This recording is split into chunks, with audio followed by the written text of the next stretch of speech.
ازيكم يا حبايبي، عاملين ايه؟ يا رب تكونوا بخير وكل سنه وانتم طيبين. امبارح انا عملت لكم الفيديو بتاع قريه جراند سكاي في بورسعيد. شفتوا طبعا جمال القريه والنظافه بتاعتها، والصراحه المكان مريح جدا للاعصاب والنفسيه. طبعا وكمان عشان الجو حر، طبعا الجو هناك على فكره البحر برضو مخلي الجو جميل. وكمان الخضره هناك كتير. النهارده بقى هصور لكم البسين، هتشوفوه مع بعض، هنشوفه مع بعض. وكمان هوريكم هم عاملينه ازاي، وهم مقسمينه لثلاث احجام. اول حجم عاملينه للاطفال الصغيره، والتاني حجم عاملينه من سن 10 سنين ل16 سنه، والتالت عاملينه للكبار. في تقسيمه في البسين صراحه شكلها شيك جدا، وكمان في نفس الوقت هو نضيف. وهنشوفه مع بعض دلوقتي.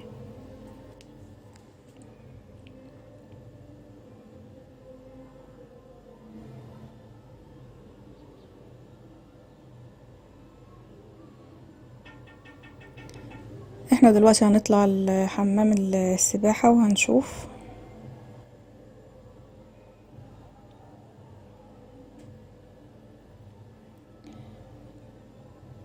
شايفين النظافة بتاعته، وكمان عاملين أمن هناك عشان خاطر الأطفال الصغيرة. كل بسين عليه كم فرد أمن عشان خاطر برضو الأطفال الصغيرة، مثلا بعد الشر يعني عليهم من الغرق وكده. ففي هناك خدمة جميلة جدا، وكمان هناك في كافيتيريا على البسين عشان لو حبيتي اي حاجة تشربيها. وفي كمان اكل هناك كمان على البسين زي ما انتي عايزة، بيجيلك الخدمة لحد عندك. هم عاملين شمسيات وكراسي وشازلونج برضو هناك على حمام السباحة. وزي ما قلت لكم ان هو متقسم لثلاث احجام. اول حجم قلت للاطفال الصغيرة، والتاني من سن 10 سنين ل16 سنة، والتالت هم عاملينه للكبار. زي ما انتم شايفين المية جميلة. شايفين اللون البسين لونه صافي ازاي، يعني المية نفسها ما فيهاش اي تلوثات خالص، وعلى طول بينضفوه اول باول.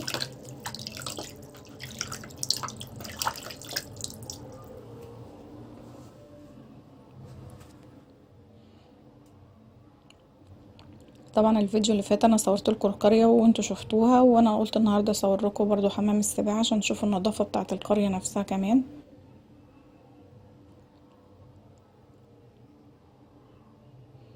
بس يا ريت لو الفيديو عجبكم، يعني يا ريت ما تنسونيش لايك واشتراك في القناة.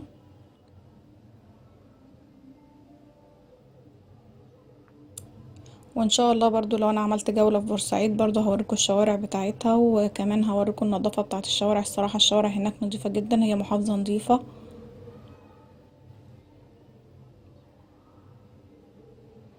انا بنصح كل واحد حابب تقضي اجازتك يا ريت تروح بورسعيد. هناك الجو جميل، وكمان القرية الصراحة كويسة جدا. والبحر بتاعها الصراحة كمان نظيف وحلو، وانا برضو هصور لكم البحر. ما تنسونيش بقى في لايك واشتراك في القناة.